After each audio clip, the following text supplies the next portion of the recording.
back to Hashtag Sisters-in-Law with Joyce Vance, Jill Wine-Banks, and me, Barb McQuaid. Kim will be back next week, and we already miss her. Just wanted to remind our listeners that we'll be doing live shows in Denver, Colorado at the Cervantes Masterpiece on April 23rd and at the Buckhead Theater in Atlanta, Georgia on May 3rd. We love these live shows. Not only is it really fun for us to be able to get together in person, but we love the energy of the people who come out to the shows. So we hope you'll join us. Tickets are available at politicon.com/tour, and we can't wait to see you there. We will have more live shows to announce very soon. In today's show, we will be talking about the New York Times First Amendment victory over the Pentagon, Anthropic's preliminary injunction against the Pentagon, and jury awards that have been returned against social media companies this week. Pretty interesting. But first, friends, sisters, I have to say, I couldn't be happier because it is baseball season. I love all sports, but there is no sport that tops baseball for me. I just love it. The Tigers had their opener on the road yesterday, and they had a big win against the San Diego Padres. And I just love it. You know, there was a writer for the Washington Post named Tom Boswell who wrote a column and then a book about why time begins on opening day. And I really have to say I share those sentiments. I love baseball. It is part of my daily rhythm, and I really miss it when it's not going on. So how about you guys? You like baseball? Joyce, are you a baseball fan? Shout out to Barb, our friend Laura Duffy, Judge Duffy in San Diego, who's not nearly as delighted with the Padres' loss as you are. One of our former U.S. attorney colleagues. Sorry, Judge Duffy. And a listener of this podcast. But, you know, Barb, I grew up in Los Angeles, and that meant because my granddad was really into baseball, you guys would have loved each other. I spent a lot of time at Chavez Ravine watching the Dodgers play. I remember getting to meet Casey Stengel as a kid. We loved the Dodgers so much. And for whatever reason, that has never transferred for me down to the Deep South. I'm not an Atlanta Braves fan, but my law firm in Washington, Aaron Fox, we used to shut down for opening day. And everybody would go up to Baltimore and we would watch the game and eat crabs and drink beer. And it was such a wonderful occasion. For me, baseball is really associated with these warm, lovely memories. So maybe I just need to restore my love of the Dodgers, or maybe I need to start thinking about the Braves. We do have minor league ball in Birmingham, and I know you love seeing stadiums, so I will make this offer. If at some point our evil overlords will let us do a live show in Birmingham, we'll make sure we do it during baseball season, and I'll take you to a Birmingham Barons game. Didn't Michael Jordan even play for the Birmingham Barons? He did. The first year he played, it was a big deal, but we love the Barons. The ballpark is downtown, and it's really one of those places where everybody comes together. You see people you wouldn't see anyplace else. It's lots of fun. Yeah, I love minor league ballparks. Great. How about you, Jill? Are you a baseball fan? Well, it is one of the few games where I actually understand the rules and can follow the game. And so I do enjoy it. And of course, in Chicago, we have the most iconic stadium. Wrigley Field for the Cubs is just a breathtaking joy to see. I'm sure you've been there. I know you have. I love it. It's great. It's a great stadium. One of the highlights of my life was that I have met Ernie Banks. He was a guest at one of my best friend's weddings, and that was such a thrill because he is just a great player. But the thing I'm really excited about now is Chicago has a new team called the Chicago Snowballs, and they're like the Savannah Bananas. Oh, and so fun. They do pitches while they're doing somersaults. Yeah. And I've signed up for the lottery for tickets to the Savannah Bananas and to the Snowballs. And then it turns out that I actually know the owner of the team. And so I'm really thrilled because she has invited me to see them practice. And I am going to be able to see them before they even open. Well, I'll ask her. I come. Probably is a fan of the show, and maybe she'll let us all come. I would drive up. That's a blast. Well, I love Isn't baseball. That fabulous? It is great. I love baseball. It's a game I started watching with my dad when I was a kid. He taught me how to keep score. I had my own mitt. We'd play catch. And so I just love everything about it. I'm sure a lot of it is wrapped up in just warm memories of, springtime and play and those long summer nights, listening to the game on the radio. I had the transistor radio under my pillow, listening to I Ernie did Harwell too. Yeah. call the games. I just loved everything about it. And you mentioned, Joyce, my quest to go to every major league ballpark. I have been to 42, and you may wonder, how can you have been to 42 when there are only 30 teams? And the answer, of course, is that I started this quest in the 1970s, and in the 80s and 90s, and to this day, tons of new stadiums have been built. So I've been to, multiple stadiums in the same city. So whenever I travel, if there's a ballpark in the area, I'll go. I'm really hoping to hit the Phillies and the Padres and the Braves this year, because I haven't been to their new stadiums. So those are on my list in my travels in my my book tour. So play ball.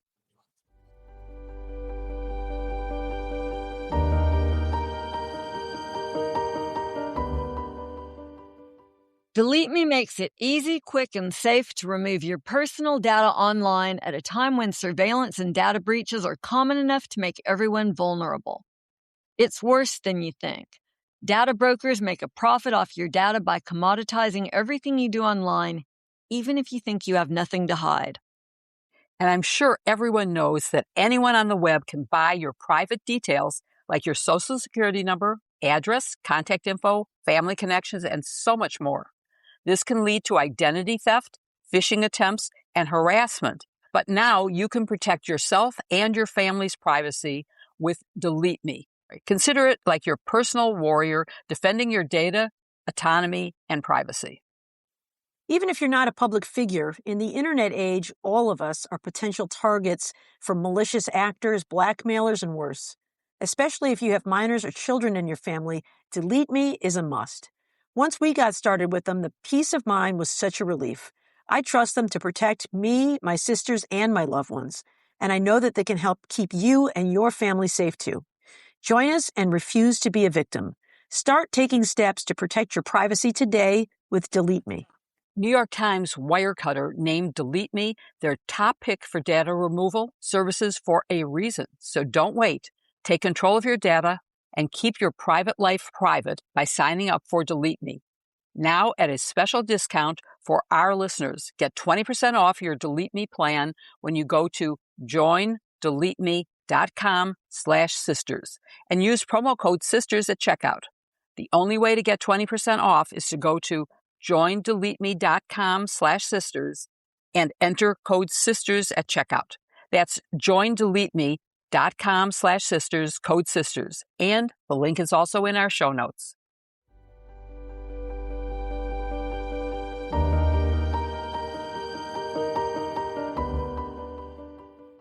The Trump administration has been fiddling with press freedom for a long time, kicking the AP out of the White House for refusing to call the Gulf of Mexico the Gulf of America, restricting journalists' physical access within the Pentagon last May, and then in the fall, in September and October, they issued two similar policy changes that required Pentagon journalists to sign a new agreement to keep their press credentials.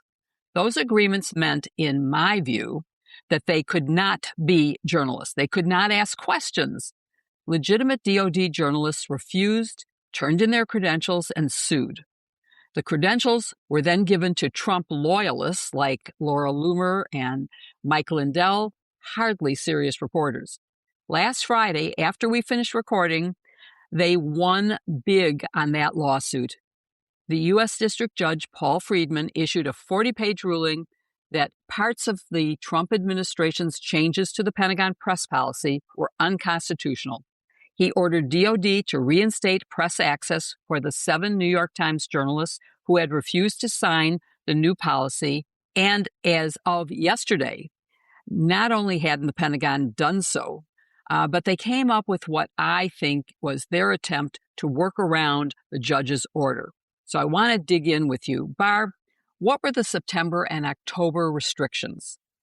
Oh, I'm really glad we're talking about this topic, Jill, because I teach this course on national security and civil liberties.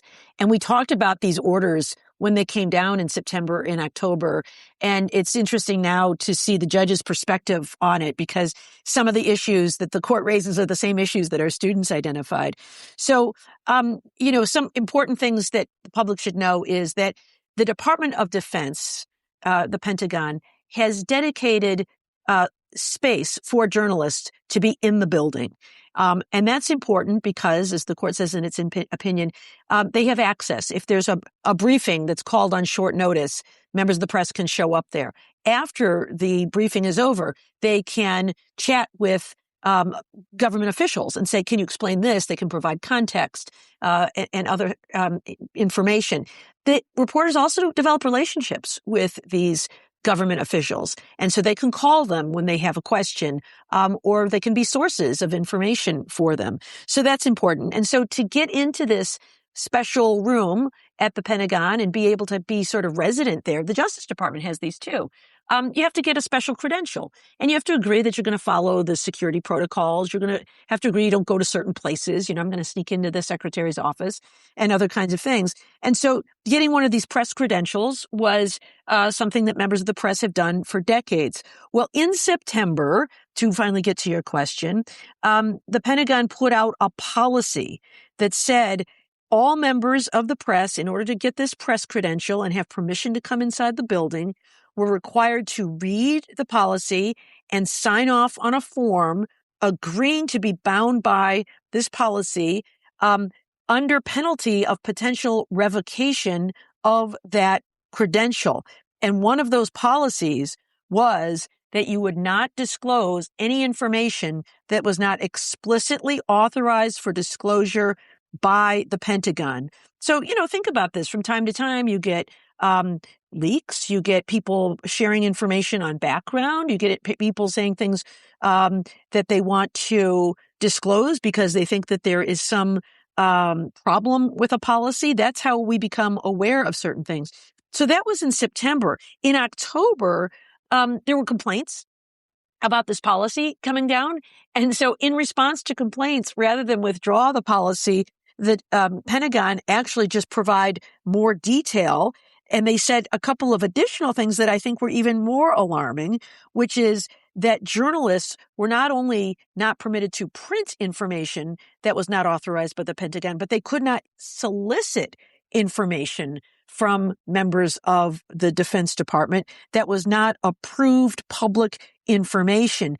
And in addition, they would assess violations on a case-by-case basis so that they could decide whether someone is in violation and their credential could be withdrawn. So those were the policies that gave rise to this lawsuit. I'm glad you went into that detail because it was alarming.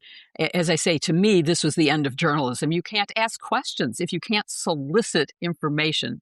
It was an appalling state of affairs. So the New York Times sued.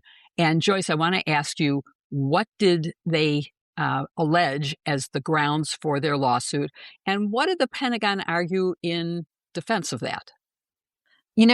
I'm glad you asked me this question because I've been sort of tracking, almost keeping a tally sheet of how much of the litigation involving the administration right now involves the First Amendment. It seems to be happening across the board in a lot of cases. And this case is one of them. The plaintiffs, the New York Times, they filed their lawsuit in December. And they argue both First and Fifth Amendment violations, so free speech and due process. They also accused the government of violating the law that governs rulemaking by federal agencies, the Administrative Procedure Act. And it's important to understand that these aren't interlocking, that each of these arguments has the potential independently to justify a win in the New York Times' favor. The administration's argument in response is, I think, just about what you would expect, right? They argue that restricting journalists from soliciting, quote, unauthorized information was necessary to protect national security, and that these are rules that are merely enforcing existing prohibitions on unauthorized leaks. So yet again, we have a solution in search of a problem, right? This is just classic Trump administration trying to tamp down on the free press so that you and I are not well informed. And Judge Friedman did a very good job of analyzing those arguments and completely rejecting the Defense Department's comments. What did he say, Barb? Yeah, I mean, one of the things he said is that this is something that has been a tradition, this idea that we would have this openness, that we would have access, that throughout history, we have seen moments when the access provided to the Defense Department has led to revelations of what is happening in the law, and that has led to beneficial policy changes. And that although it is understandable why the government might want to control and prevent these kinds of reporting or disclosure that might be unfavorable to an organization, he quotes from prior case law to talk about the dangers when the government gets involved in censoring the press and putting controls on the press, and found that these were indeed violations of the First Amendment, the Fifth Amendment, and the Administrative Procedure Act. And he also pointed to the fact that it was especially important at this particular time when we are in a war with Iran. But Joyce, the Pentagon said, of course, that they are going to appeal. You're our appellate expert. Is that going to succeed, or will the Judge Friedman's decision be upheld? You know, the appeal shouldn't succeed, and the courts have been increasingly bullish on the First Amendment and those issues lately. But I think we have to be realistic. It's very likely that this case will go all the way up to the Supreme Court. There are 2 votes on that court that seem to be locked in favor of Donald Trump. And so the question will be whether there will be 5 votes among the remaining 7 justices to do the right thing and uphold the rule of law. And Barb, you mentioned something about the Pentagon has always given space in the Pentagon for the press. And they have now come up with what I think is a Machiavellian way to control the press and to overcome this decision. And it in part relates to the fact of space. And so I want you to talk about what it means for them to now not have space in the Pentagon, to have it in an annex, and whether this will actually hurt all press. You know, even the Laura Loomer, Mike Lindell's won't be there. So what does it mean if no one can be in the Pentagon and has to be escorted anytime they are in the Pentagon? Yeah, this is sort of like, well, if you won't play by my rules, I'm going to take my ball and go home. Nobody can come into the building. There. How do you like that? That's kind of what it feels like to me. So what they have said in response to this is, fine. If you won't follow our rules, then nobody gets to come into the building. If you're going to report, you have to, we're going to set up a little annex outside. You can stay in there. And when we feel like it, and we want to invite you in for a press conference, we can bring you in. You have to be escorted, but you don't get to roam around the building and talk to people that you want to talk to. And so we'll see how that change in policy affects things. But I do want to point out, I remember when I was, why this is valuable to the public. Certainly there are certain spaces where members of the press should be precluded from, right? They can't always be on the inside of every meeting Secretary Hegseth is holding when he's discussing war plans and things like that. But, you know, restrictions on First Amendment rights, like all fundamental rights, are permitted when the restriction is narrowly tailored to achieve a compelling governmental interest. And so you could have rules like, you know, we've got certain secure areas at the Pentagon, you can't go there. But I've been to the Pentagon. Jill, I'm sure you have in your work as General Counsel of the Army. It's an enormous building. There's all kinds of people roaming around there. There are, you know, cafeterias and other kinds of things. So the idea that press aren't allowed in there feels a little draconian. But I'll also say, based on my experience when I was working as a prosecutor, I found it beneficial that we had reporters who could roam around the courthouse. It kind of feels parallel. I mean, that's a public place, but people still have to go through screening. They have to go through, you know, security to be able to get into the building. But they were allowed to wander in and out of courtrooms and see what was going on, to report on things if they thought things weren't right. But I thought one of the real values of it is, and I encouraged our prosecutors not to leak and share non-public information, And we had press policies about those kinds of things. But to explain to reporters what was going on, because very often something will happen in court and people are speaking in jargon and things move quickly and you can't always hear from the back of the room what's happening in the front of the room, that we should make ourselves available to reporters after a hearing to answer their questions. Like, can you tell me what the court just did there? I heard him say the PE is going to be in 14 days unless there's a waiver. What was that? What did that mean? Like, what just happened there? And, sometimes the old hands who had been there a long time on the beat understood what that meant, but not everybody does. And so, I encourage our AUSAs, assistant U.S. attorneys, to say, a PE is a preliminary exam. The court rules provide for that to be held within 14 days, but it is common to indict the case before that happens. And so for that reason, oftentimes those hearings aren't held, right? It's a simple explanation, but if the reporter understands it, their story is going to be better and the public will better understand what's going on. And I think the same is true when you're at the Defense Department. Certainly, as we said, there are certain secrets that are classified, need to be protected, and those are already criminalized from disclosure. And so this really feels much more like an effort to just control the narrative, which is what the First Amendment is designed to prevent. Absolutely. Amen, Barb. Can I just say I agree with that so much. I actually wrote a law review article on the importance of DOJ being as transparent as possible, right? We can't talk about our cases since we can't discuss substance. We should talk about process and make that clear. And what you said that I think is so important is, and then the reporting is more accurate, right? We're all helping people to understand what we understand. They're free to vet it and use it. But this, I think, is so important here. And it's why I'm glad we're taking up this topic, because this is about giving the public access to accurate information. It's not about playing hide and go seek with the Trump administration. As of course, you're right, Barb. I worked in the Pentagon. I was in the E-ring, which, if you're familiar with the Pentagon, there are 5 rings, and the E-ring is the outer ring. So it is the longest part of the Pentagon, and it would take hours to walk through the entire Pentagon. It's gigantic, but it is important to have people who report to the public on what's going on. And you're right, of course, classified information is not reportable and shouldn't be shared, but there are other things that are going on that you want to have publicized, and having the kind of relationship with the press is a good and positive thing. There was no restrictions when I was there, and I think it's really important. But I want to go back to focusing on, Judge Friedman was really almost prescient in what he did in foreseeing what I consider this workaround, because there's a lot of language in his opinion that refers to the dedicated space and why it's important. Joyce, can you talk about some of that language? Because I think that really gets to why it matters to have the press there. And again, given the size of the Pentagon, if you put someone in an annex that is at the end of the parking lot, you're talking about it's going to take them an hour to get to the actual entrance to the Pentagon.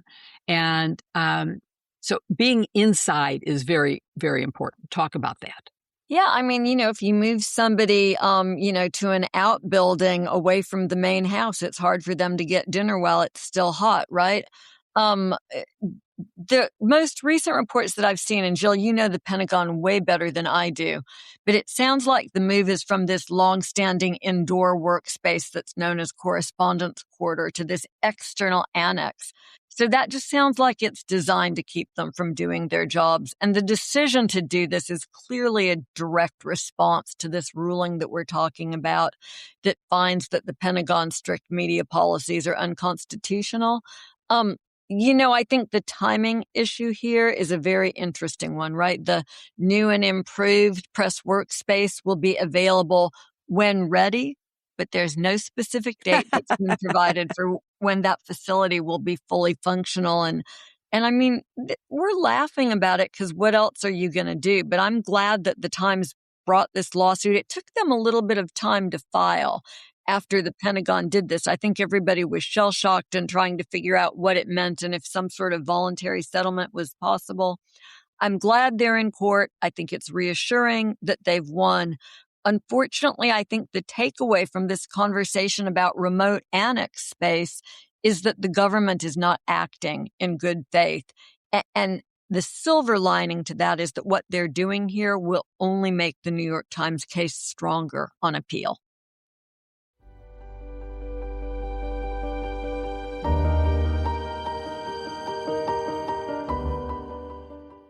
I just love the seafood from Wild Alaskan. You get it and it's ready to go. Seafood at the grocery store, you never know where it came from, what it might have in it, whether it's sustainable. That's why you need a provider you can trust. And for us, that's Wild Alaskan Company. It's the best way to get wild-caught, perfectly portioned, nutrient-dense seafood delivered directly to your door. Trust us, you haven't tasted fish this good.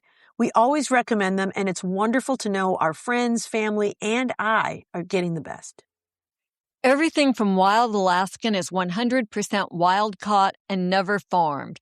And that means no antibiotics, no GMOs, no additives in their catch, just clean, real fish that support healthy oceans and fishing communities. Don't settle for less. Go with fish that are nutrient-rich and full of flavor. With Wild Alaskan, that's a given. Their fish is frozen off the boat to lock in taste, texture, and nutrients like omega-3s, and you can tell the difference right away. I used to be afraid to cook fish. I really thought it was a really tricky thing to do until I tried Wild Alaskan. Like us, you'll love that everything from Wild Alaskan is sustainably sourced and wild caught from Alaska, and every order supports sustainable harvesting practices. Plus, becoming a member means your deliveries are flexible and at your own pace. You'll even get chef tips from the pros. It's an endless smorgasbord of truly feel-good seafood. I love the Pacific halibut for a tasty treat that's low in fat, high in protein, and rich in omega-3s. It's a delicious whitefish that turns a savory-looking bright white when you cook it. And it is perfect with just a little bit of a sear or a grill. But if you're feeling adventurous, it's also amazing in tacos or curry. You need to try it all. And there are so many other amazing choices. You know, every week when we do our ads, I end up hungry. But I do like curry a lot, and curry on fish sounds great. So at least I know what I'm making for dinner once we're done. And best of all, if you're not completely satisfied with your first box, Wild Alaskan Company will give you a full refund, but it's really unlikely that you won't be satisfied.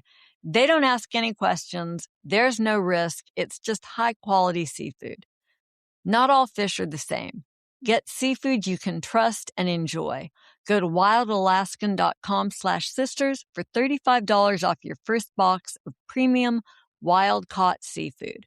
That's wildalaskan.com/sisters for $35 off your first order. So here's a big thanks to Wild Alaskan Company for sponsoring this episode. We love their food and we love them. The link is in our show notes.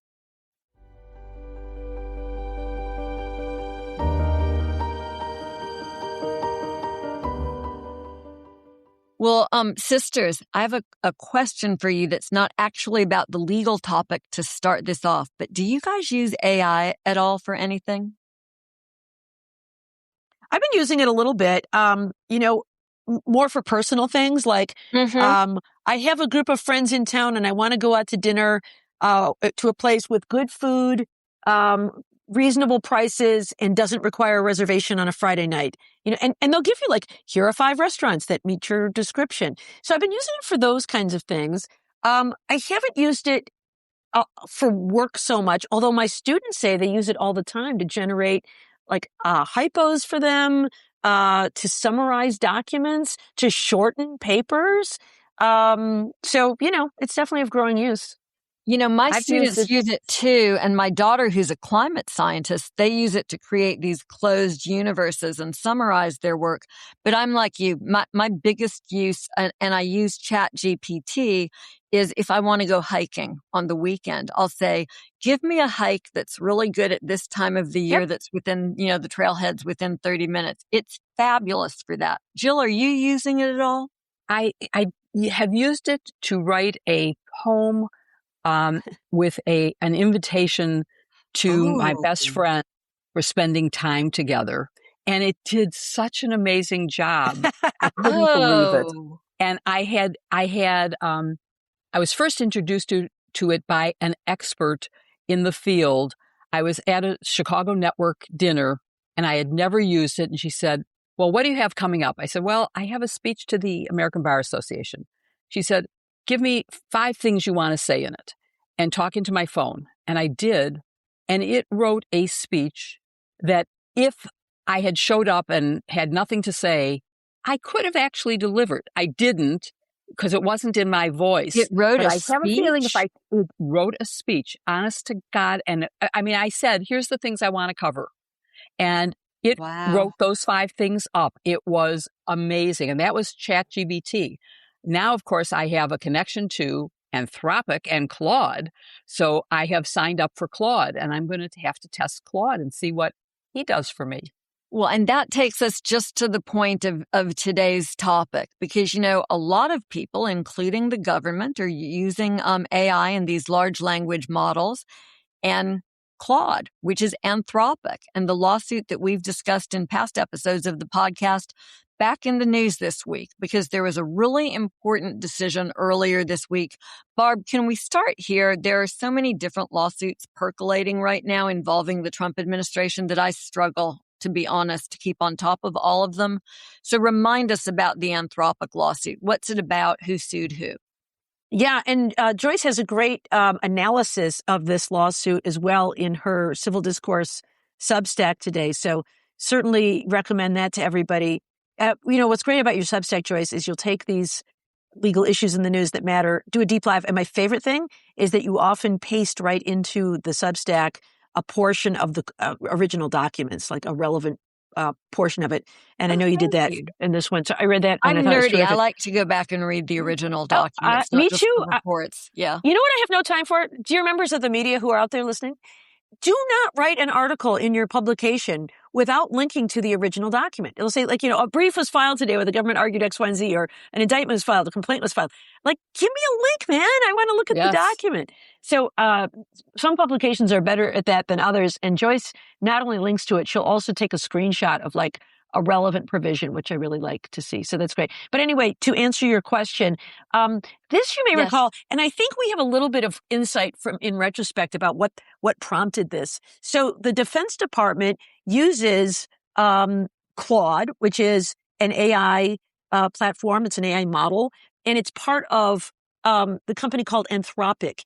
And Anthropic, unlike some other AI developers, has as its mission, and as its name suggests, using AI for the good of humankind. It's got an ethical component to it. And so it entered into an agreement with the Defense Department to allow the Defense Department to use Claude in its work.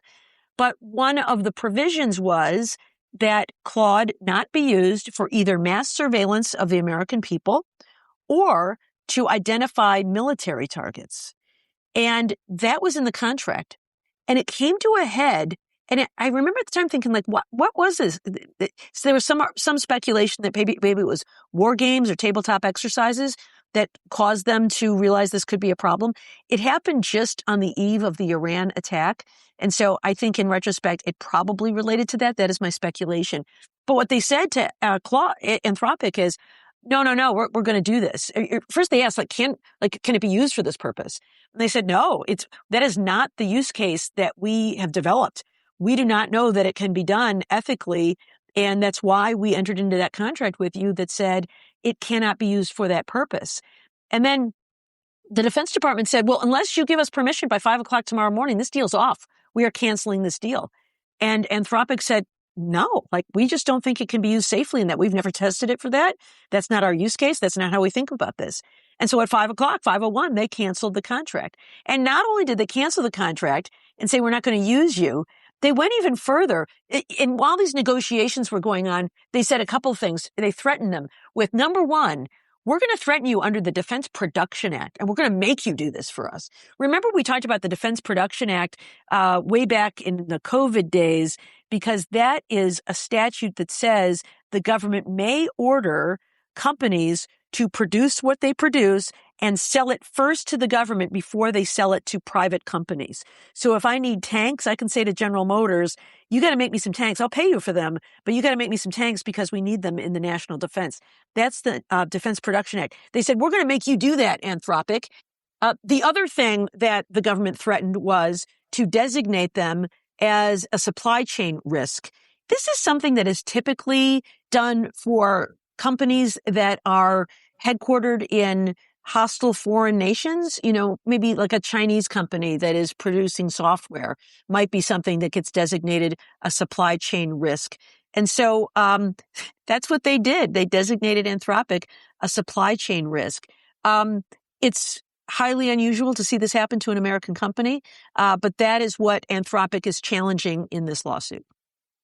So, Jill, that takes me to the question that I wanted to ask you, because what happens this week is Anthropic wants a preliminary injunction. All this stuff that Barb's talking about, they want a judge to take that off the table so that the government can't do anything related to Defense Production Act or designating them as a supply chain risk. But we've also talked a little bit with Barb about the fact that the government took Anthropic off of the project. So can you maybe analyze for us, is this about taking Anthropic off of the project or something else? What's the deal here? Why does Anthropic want a preliminary injunction from the government? And what do they, let me just go with that so far. Can you analyze what the motivation is? Yes. And as Barb mentioned, this is an unusual AI company that has an ethical mission. And this became an ethical issue for them.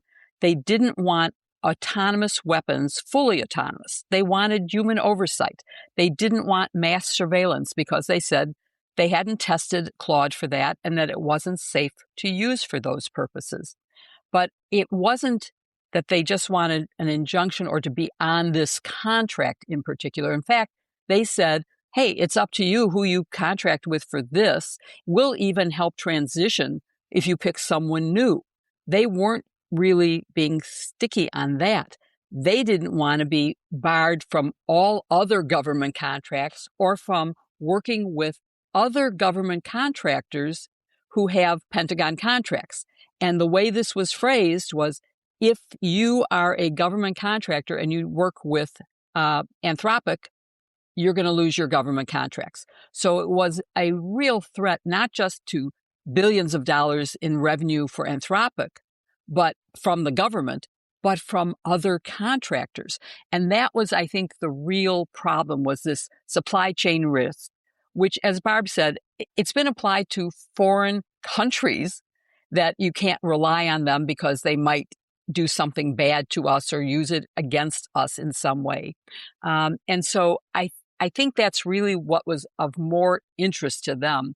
And the opinion that was written said, nothing in the governing statute supports the Orwellian notion that an American company may be branded a potential adversary and saboteur of the U.S. for expressing disagreement with the government. What this really came down to in her decision was that this was retaliation for them speaking out and trying to establish that there should be guardrails on the use of AI in these kinds of things. So the dispute wasn't about this particular contract. It was about the total loss of their ability to do business with the government, or at least with the Pentagon. Yeah, this is like so many of these settings where we're dealing with an administration that seems to be deceptive and trying only to expand its power. Here to tell Anthropic, we don't care what your ethicist says. And I love that, by the way, that Anthropic has an ethicist, and her job is to sort of be a philosopher king and think about what it means for AI to become sentient and to try to assess whether they're getting to that point, because that's obviously one of the big issues that's underlying this whole case. I mean, I think we have not come out and explicitly said this, but in many ways, right, this is about whether an AI should be able to decide who targets are, who live targets are, is at stake here. And so, Barb, we get into court this week. We get the preliminary injunction hearing. Jill has read a little bit of the language of it. How does the judge rule, and how do you think that assesses the relative merits of the parties' arguments? Yeah, so this is a judge in the Northern District of California where Anthropic is located. She did agree with Anthropic and granted that preliminary injunction. As we've said before, a preliminary injunction either requires someone to engage in action or forces them to stop engaging some action. So it blocks the Pentagon's order that would put them on this supply chain risk list. But it's preliminary. To obtain one of these, you have to show a substantial likelihood of success on the merits, a risk of irreparable harm, a balancing of the interests of the parties, and a consideration of the public interest. And so the court found that Anthropic had prevailed under those standards. But that doesn't mean the case is over, that there continue to be litigation to get more information. But it seems to me that this is the end of it because it's a legal question, right? We don't really need to know more facts, just the legal question.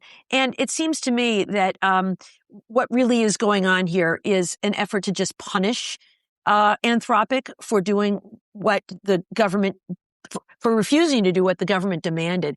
And, lest people think that this is just Anthropic trying to be, overly sensitive. It's a really interesting battle. It got prompted because Donald Trump posted on social media, "We will never allow a radical left woke company to dictate how our great military fights and wins wars." Of course, that's not what's going on here, but they have a product and they cannot attest that this product can be used safely for the reasons the Defense Department wants. And it was contracted with them with the explicit provision that it not be used for these purposes because it did not conclude it could be used safely.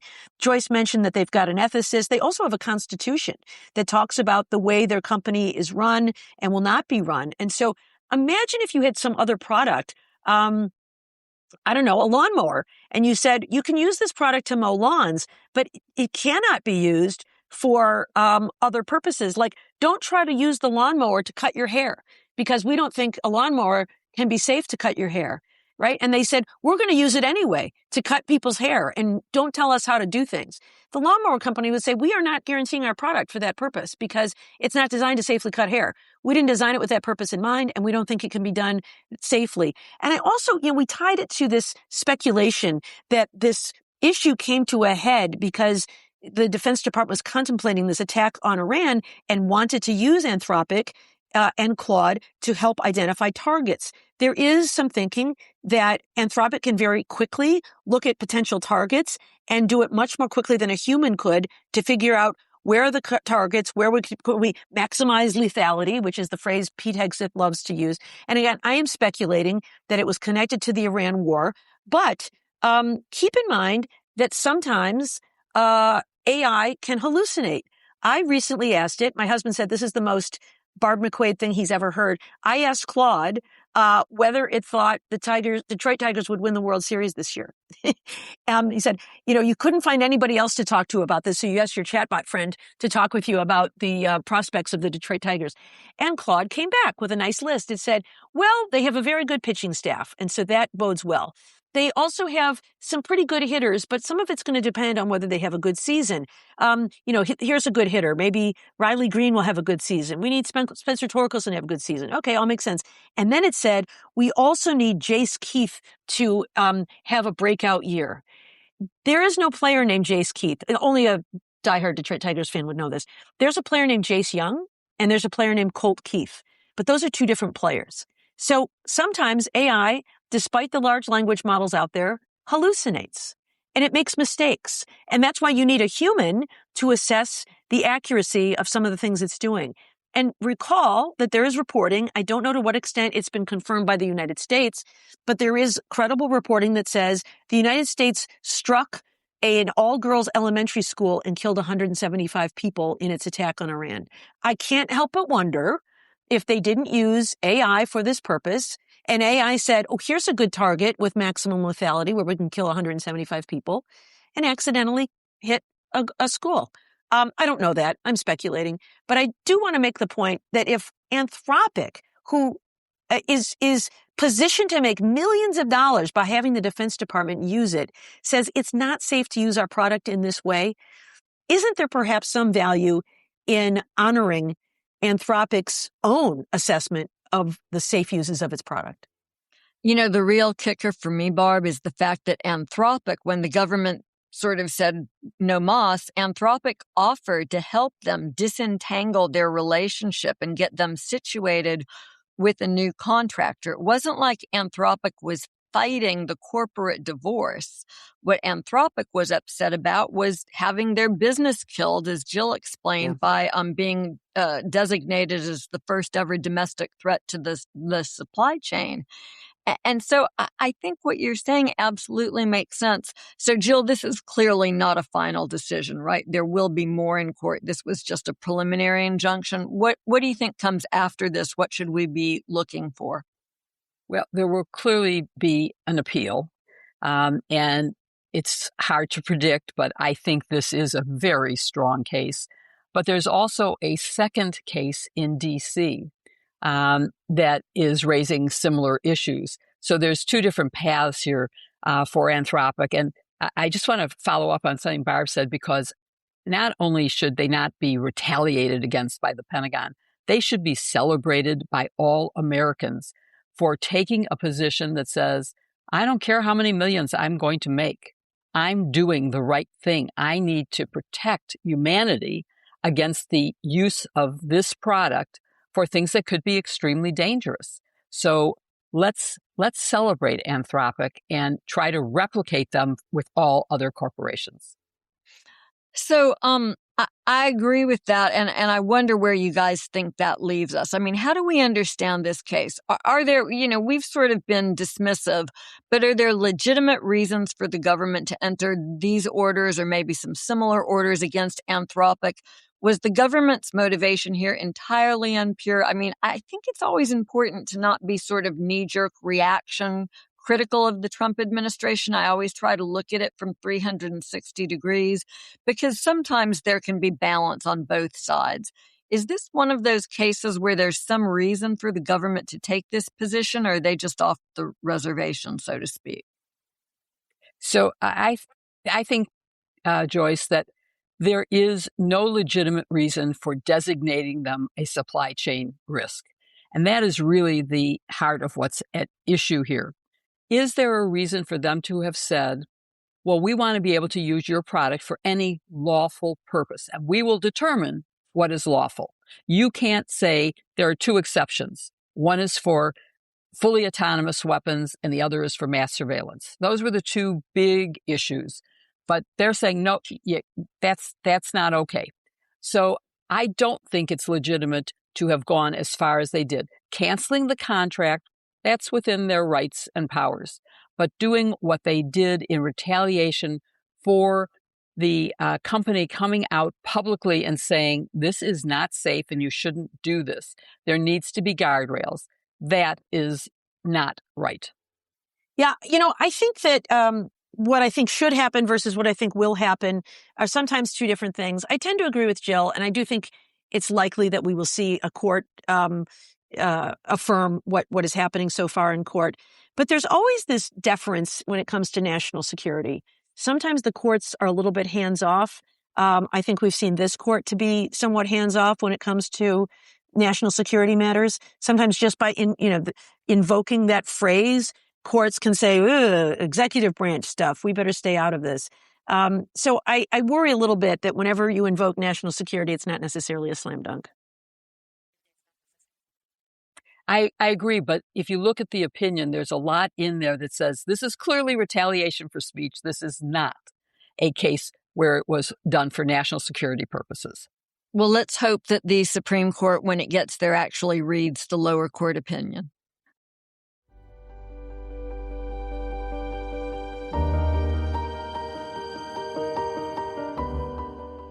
Spring is a time of renewal where the old gives way to the new, and there's no better place to start your reset than your kitchen.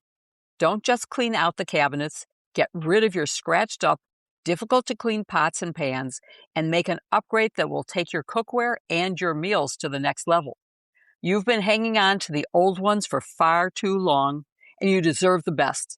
Plus, having shiny new tools that liven up your kitchen makes the effort you put in much more enjoyable and much more delicious too. That's why we want to tell you about HexClad. HexClad's beautiful design combines with the performance of stainless steel with the convenience of nonstick. So you get the best of both worlds without the drawbacks. Have you guys seen the TV ads where people have their HexClad pans hanging from the ceiling in the kitchen? I always wanted a kitchen that looks like that, but mine sadly does not. They still look good, though, on the stove. We all know how fast nonstick pans can get scratched up and worn out, and stainless steel does great until it's time to clean up. Then it's a disaster. That's why you'll love how HexClad's revolutionary features deliver on both performance and convenience. Not only are they oven safe to 900 degrees with stay cool handles, the heat control is also unmatched. The sears are spectacular and the cleanup is easy every time. Instead of scrubbing stuck-on, burnt-on food, all it takes is a quick wipe down and a move to the dishwasher. Now you can actually relax and enjoy your culinary creations. HexClad completely changed the way we cook. Once you make the switch, confidence in the kitchen comes naturally. My family really likes HexClad. One of my sons went so far as to take them away to his own apartment where he uses them all the time. But now that we've gotten a taste of using HexClad, the whole family is really sold, and we are very discerning cooks in my household. After experiencing them in the kitchen, I know why Gordon Ramsay cooks with HexClad at home and in his restaurants, and he really is the toughest critic on the planet. Thanks to HexClad's lifetime warranty, this is truly the last set of pans you'll ever need to buy. It's no surprise HexClad has more than 1 million customers and more than 50,000 five-star reviews, including ours. Now that our secret is out, don't wait. Spring is the perfect time to upgrade your kitchen with cookware that actually works as hard as you do. For a limited time, our listeners get 10% off with our exclusive link. Just head to hexclad.com/sisters. Support our show and check them out at HEXCLAD.com/sisters. Make sure to let them know we sent you. Let's cook smarter this spring with HexClad's revolutionary cookware. The link, as always, is in our show notes.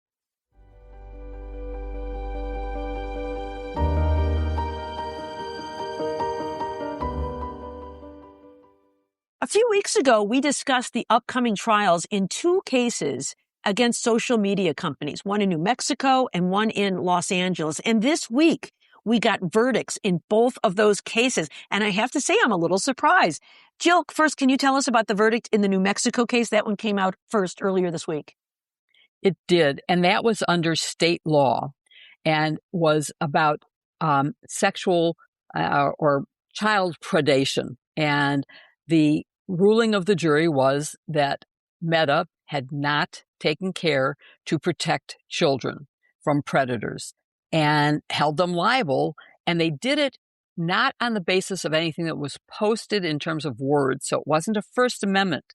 It was based on how they developed the algorithm to use this. And the jury found that Meta was liable for violating the state law and failing to safeguard children in using the app. So I think it's a really important issue. It would be one that I would say, oh, yeah, well, that's the end of it. But it's clearly Meta will appeal it. And I've already heard, I bet you have too, lawyers are soliciting clients saying, if you used any kind of social media and you have mental issues, call us. We can bring a lawsuit for you. So, I mean, there's an immediate horrible advertising to go after people on the basis of this. And when we talk more about the LA case, there's another point of view from that one. Well, let's talk about that. Joyce, tell us, you're our LA girl. Tell us about that case. Just a few days later, we got a verdict in that one. What happened in that case? So the jurors found for the plaintiff in the Los Angeles case, there was a representative plaintiff. She was awarded $3 million in compensatory damages and an additional $3 million in punitive damages because the jury found that Meta and Google had acted with malice, oppression, or fraud in the way that they operated their platforms. I mean, this is really a pretty big deal in my mind. You know, this representative, she's anonymized in the pleading. She's identified as, I don't know if it's Kaylee or Callie, maybe it's a pun on California, but we know that she's a 20-year-old woman from Chico, California, and she had the courage to come forward and stand as the lead plaintiff in the case, and talked about her own social media addiction. She alleged she became addicted to Instagram, which is, of course, Meta, and YouTube, which is Google, starting at the ages of 9 and 6, respectively. And she talked about addiction and how it caused severe anxiety and depression and dysmorphia, but that she would continue to scroll even when she was in school. It obviously had a very powerful impact on this and I think jury. one of the things that's so important about this is it wasn't just a coincidence. They designed these platforms to be addictive, right? As soon as you finish one video, it shows you another. It records your preferences, so the algorithm feeds you the things you want to see. And, one video after another. We joke with my father-in-law, who has become very fond of YouTube. And we often joke, like, does he know how it works? Because he says, have you seen the shows on YouTube? They're amazing. I mean, like, one after another. It's fantastic. I can't get over how good these shows are. I'm like, well, because it's basing its algorithm on the things you click and like. And so it shows you the things that you want to see. And so it's designed to be addictive in that way. So Jill, what do you think? Can I make a secret confession to you guys? Because Sure, you're my sisters. It won't go beyond us. Go ahead. So I'm obsessed with these videos. I'm pretty sure that they're AI generated, but they're like people who have hidey holes in the forest and they're being chased by zombies. And suddenly there's a magical door in the tree and they climb in. And then there's this gorgeous, elaborate spread with like a kitchen with roast turkeys and vegetables and shelves with jars of put up goods. And they walk you all through their house. And then they look out a window because, of course, there's a window in the tree where they can see the zombies outside. And they say something like, wow, I'm glad I'm safe. There's a whole series of these? And I had never... There's hundreds of these. And I had never understood the addictive value of social media until, because, I read stuff for information. I read the news. But one night I was looking at these, and because I looked at 2 or 3, and I think I found one of the accounts and watched a couple more. And then that was the only thing that was on my Instagram feed, which is usually full of knitters. And I realized that I sat there for like half an hour looking at people running into their little tree houses. And I thought, this is madness, but I could also sit here and do it for 3 more hours. And I'm addicted to dog videos. Yeah. That's what I, cute right dogs. Before bed, when I want to cute put puppies. a smile on my face, German I watch all these cute adorable puppies, cute dogs. babies. I like to watch those too. How about this one? And this is probably speaking to my cute babies, although it's not necessarily cute. Have you seen Diaper Diplomacy? It's AI generated. Check it out. Diaper Diplomacy is people. They're clearly, AI rendered babies who look like people like Donald Trump and Marco Rubio. And, usually Donald Trump, his real voice, on some rant. And then the other babies will usually like raise an eyebrow, like, what? Can you believe this? They're pretty funny. So check them out. All right. Well, I'm sorry, dear listeners. Back to our serious conversation.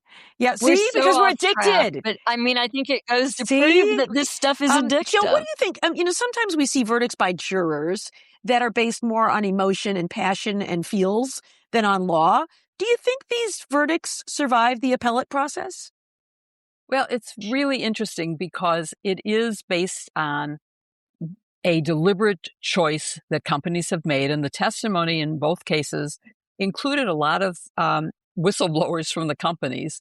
And so I think that there's enough significant evidence of their attempt to do things. But there was a really interesting Washington Post opinion piece, and I'll put the link in the show notes, that basically it said it was a killing. They said, what did they call it? It was a blow against free speech. And when I read the article, I was kind of struck by it because they were saying, look, what's the responsibility of parents? The rules for use restrict the age. And this woman that we've talked about, now 20, started at 6 years old. That's below the age of legitimate use of these social media platforms. And so what's the responsibility of parents for letting their children use this at such a young age, 6 and 9. That's absurd. At first, when I saw the headline, I was like, oh, I don't go along with that. And then as I read it, I was like, I have to think twice about this. So I hope our listeners will read this opinion piece and think about whether this should withstand the appellate process. Don't take away my diaper diplomacy babies. Joyce, I think this is a really interesting case.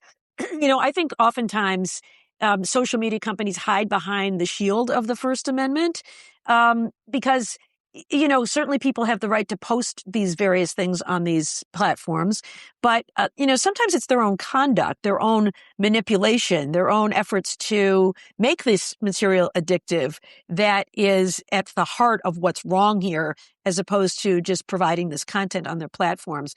But regardless of the view on that, Congress has shown very little interest in regulating social media companies. But do you think that one or two of these verdicts, and there are many, many more of these cases in the pipeline, could cause social media companies themselves to self-regulate in a way to change the way they do business that could result in making it safer for users, especially young users?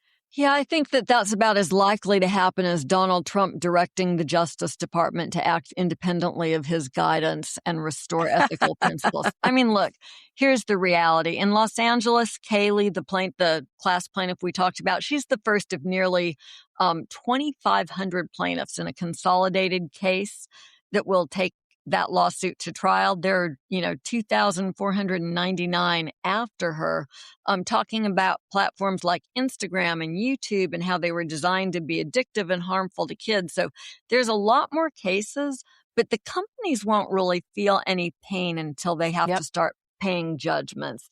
And that is years down the road, right? I mean, there will be an appellate process. It will be a long time before they lose any money. I mean, maybe there's a little bit of naming and shaming going on, but these are big companies. A lot of people love and are addicted to them, and they will continue to operate. Maybe at some point they will decide, just because finances and the bottom line, to settle these cases and agree to make some changes. But I think that that's the easy way out, right? I mean, prosecution and policy making, those are two very different things in this context. And I really fault Congress for its failure to act here. They should be taking this seriously. It is a known, identified problem. They should be holding hearings. They should be planning legislation. It is, I use the word criminal in the sort of descriptive sense, not the specific sense, but it's criminal for Congress to abdicate its responsibility and not to do anything legislatively to try to constrain by very clear law, including criminal law, what these companies can and cannot do. So hopefully that's something that could change after the midterms, because we clearly need an entirely new way of regulating these companies. The amount of money that the fine is sounds huge to you and me, but to these companies, it's really kind of inconsequential. And so they will ignore this to some extent. But I think legislators have started. I mean, there have been dozens of statutes proposed to protect children, to control the algorithms. And of course, some of the legislators who have been involved in proposing those have said, now's the time, let's get on this. And so maybe Congress will finally act to take care of this problem.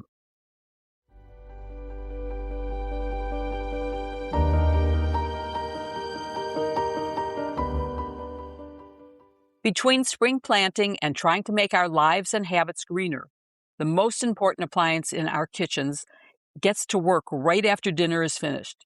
It's called Mill, and it handles all the food cleanup and puts every scrap to a better use. Since we found out about them, we couldn't wait to get them for our homes and start forming habits that were better for our families, gardens, and the planet. To fill you in, Mill is an odorless, effortless, fully automated food recycler that can handle almost anything while looking great in any kitchen. Forget about loud grinding disposals that strain your plumbing. Just throw everything from potato peels to avocado pits chicken bones, or even dairy into your meal. And while you sleep, it quietly transforms those scraps into nutrient-rich, shelf-stable grounds. It's so powerful that it can process up to 10 pounds overnight, and it can work for weeks before you have to empty it. Best of all, once you have a meal, there's no more messes, smells, or fruit flies. Now that we've discovered Mill, everything gets so much easier. It means fewer trips out to the garbage cans, and the kitchen is filled with the delicious smell of freshly cooked food instead of whatever was wafting out of the garbage lid. Without a Mill, we all create way more food waste than we should. Now, Mill can handle things while you get some well-deserved rest, and the grounds are garden ready in the morning. The plants are going to look better than ever, but even if you don't have a garden, you can add them to your curbside compost. Mill can even pick them up and get them to a small farm for you. Mill turns a huge climate problem into a simple daily habit, and it's fun to use the Mill app to see how much food you're keeping out of landfills.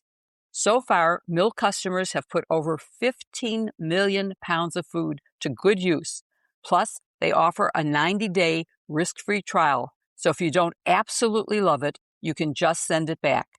Try Mill risk-free for 90 days and get $75 off at mill.com/sisters and use code SISTERS at checkout. That's $75 off at mill.com/sisters and use code SISTERS. Again, mill.com/sisters and use code SISTERS. The link is also in our show notes.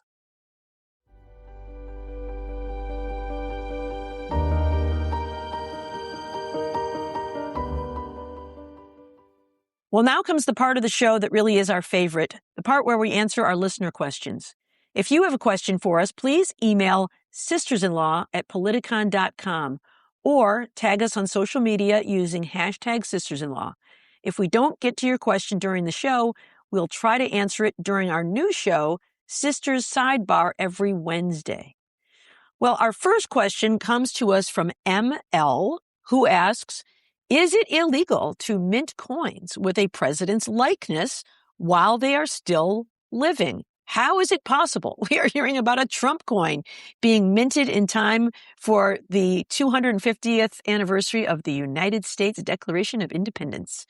Jill, what are your thoughts on that? I love the question because it is fascinating and complex, and because it's so relevant. A 24-karat gold coin with Trump's likeness on it is approved by the U.S. Mint as a commemorative thing. So it's really a relevant question. And there's also, I'm sure most of you have read, that he's now planning to put his signature on our paper currency. Oh my God. How's it going to fit? It's so big. I hadn't thought of that one, but that's actually a good question. I mean, it's revolting. Federal law generally says only dead presidents can be on a coin, that no living president can be on our currency. So that's the general rule. There are some little things, and that's been in place, by the way, since I think it was 1866. So this is not like something new that we're doing. And there's U.S. Code 512 says that, in addition to this 1866 law.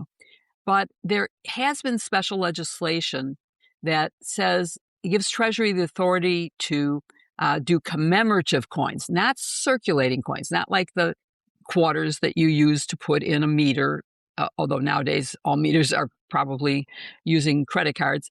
But so there are some exceptions, and it would still be extremely unusual. There was an example of a commemorative stamp using a living president. So there is some background for that. But in general, no, it's totally illegal and shouldn't happen. There was a series of presidential quarters issued, and I can go through the list of all the presidents, but the ones who weren't included were the living ones, because that's the rule. So that Obama doesn't have a quarter, and Clinton doesn't have a quarter, and W doesn't have a quarter, because they were living.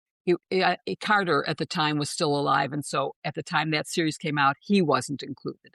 And And I think we should stick to that. The idea is that you have to be dead at least 2 years before you can have the honor. And that's so that we can really evaluate the contributions and the downsides of a person. 2 years may not be enough in some cases, but at least 2 years is a start on this. So thank you for that question. I'm glad that we're thinking about why we shouldn't allow this.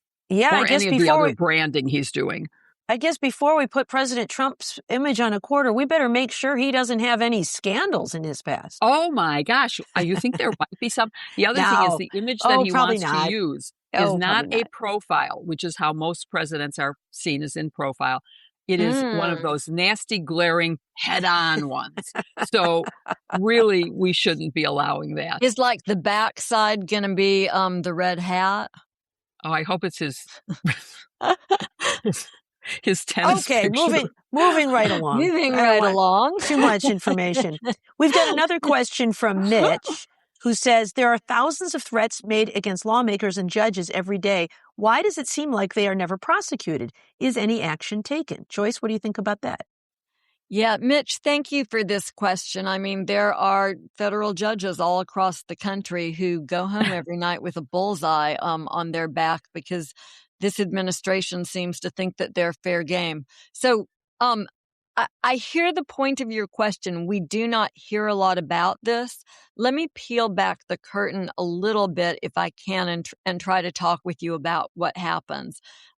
There are 4 criminal agencies under the Justice Department umbrella: FBI, DEA, ATF, and the United States Marshals. And part of the U.S. Marshals' job is to protect federal judges. They're with them in court every day. They're almost always co-located in the federal courthouse. They take this job so seriously. I just can't tell you. Every U.S. Marshal in the country, they're appointed by the president and confirmed by the Senate.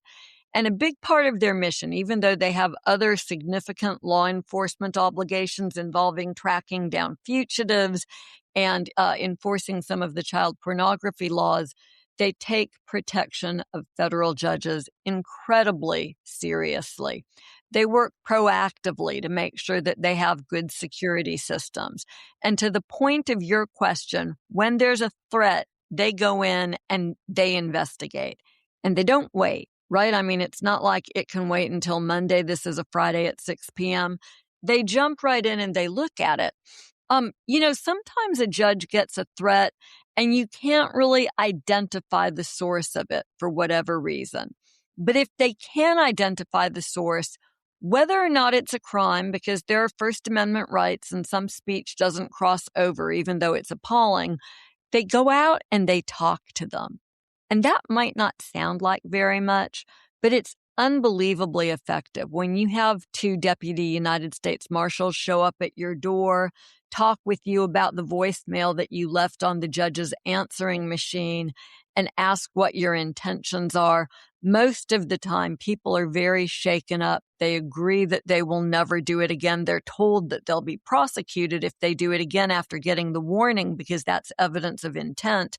And so frequently that sort of heads up law enforcement is enough.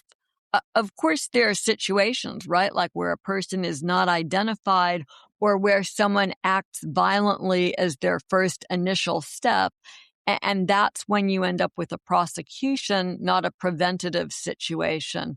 But the marshals do put a lot of manpower on security. It's not infrequent for a judge who receives a threat to then have a detail that's at their house every day, 24 hours a day, following the judge around, in some cases protecting their family. So, it could be important if there were a serial or a significant prosecution of one of these people for making a threat. But often it's not possible because sometimes that speech can be First Amendment protected. And so I think the marshals handle this in the best way possible, by taking it seriously, by working vigilantly to protect our judges. Yeah, I don't know about you, Joyce or Jill. If you ever had one of these 24/7 details when there was a threat. I had one once because there was a serious threat. And so the marshals came to my house. They secured it. They were walking around the house with these long guns. and I was concerned about, frightening my children. And I could not leave the house without them, which maybe sounds like luxury. You're going to get a limo driver or something. But it was awful. I had to take one of my children to the doctor, and we had to go with the marshals in their secure van. I remember my daughter wanted to go to Target. They're very good at their job. Yeah, they won't let you. My daughter wanted to go to Target just to get some supplies for a little project. And we had to go to the marshals. So it's not something any ordinary person would want to have to endure. Our final question comes to us from Christy in Los Angeles, who writes, speed cameras are spreading around the country. At what point do they butt up against privacy laws? What if they're positioned to capture someone's home? I'll bet they're in LA with the freeways. You've got lots of speed cameras, but we've probably all seen these things. They're posted on traffic lights, and they can tell whether you went through the red light or whether you were speeding, and then you would get a ticket in the mail. But these cameras are pervasive, and I think certainly infringe upon our privacy. But the legal test, Christy, comes from a case called United States versus Katz from 1968, and it says the Fourth Amendment is violated and a warrant required only where we have a reasonable expectation of privacy. And so I think the argument in favor of these cameras all over public places is that when we are out in public, we do not have a reasonable expectation of privacy. A police officer could be standing there and watching us drive by and assessing our speed, or even using a speed, what do they call them? It's not a radar detector, the radar, to determine our speed. If they could be doing that anyway, then we don't have a reasonable expectation of privacy. But there are some new cases coming down where you may have an argument here when it is positioned to capture someone's home over a long period of time. And so there is a case called Carpenter. It's a case I actually supervised in my former office. The United States versus Carpenter came out of the Eastern District of Michigan while I was U.S. Attorney, and that involved the collection of cell site location information, which is our cell phones tell cell towers where we are 24/7. And the Supreme Court ultimately concluded in that case that the relevant test had to look to whether our disclosure of the information was voluntary, and they said it was not, and whether it creates a comprehensive picture of where we are 24/7. And the court said it did. And so I would think that it could be that if these cameras are positioned for a long period of time, it could violate that test. We've seen a circuit split around the country in circuits, different courts that are saying pole cameras, which are frequently used in surveillance, put on a utility pole and positioned on a person's house to see criminal activity. If the duration exceeds a certain amount of time, some circuits say that is a violation of this idea of voluntariness and comprehensiveness. And others have said it does not because there's no reasonable expectation of privacy. But what the Carpenter case and the Jones case before it said is it creates this mosaic theory that if I see a little bit of this and a little bit of that of your life, I'm able to patch together a comprehensive picture of what your life is like such that it does exceed this violation of the reasonable expectation of privacy. So stay tuned, Christy. There could be a challenge that could rise to the level of the Supreme Court that could resolve this circuit split as to whether this violates our privacy. Cameras everywhere. Starts to feel a little big brothery, doesn't it, when we've got them everywhere? Well, that's it for today's episode. And thank you for listening to #Sisters-in-Law with Joyce Vance, Jill Wine-Banks, and me, Barb McQuaid. Kim will be back soon. We hope to see you at our live shows in Denver, Colorado, at the Cervantes Masterpiece on April 23rd, and at the Buckhead Theater in Atlanta, Georgia on May 3rd. Tickets are available at politicon.com/tour, so make sure you get them before they sell out. Don't forget to pick up #Sisters-in-Law merch and other goodies at politicon.com/merch. And make sure you check out our new companion podcast, Sisters Sidebar, on Wednesdays. Please show some love to this week's sponsors, DeleteMe, Wild Alaskan, HexClad, and Mill. We're grateful for their support, and the links are in the show notes. Please support them because they make this podcast possible. See you next week with another episode, #Sisters-in-Law. Well, that would be so rude if we all talked It at the really same would time. be. Oh, you want to do this Why again? all talk at Oh, once, come on. I'm Simon? never going to 1, talk 2, all 3, at the 4, same 5, time. That would be testing, 1, 2, incredibly But I rude. 3, just want 4, you to I know, 5. demand Joyce, my you look own great time on to TV speak. and Thank your you very kitchen much. looks Because when I fabulous. speak, I want other people to listen.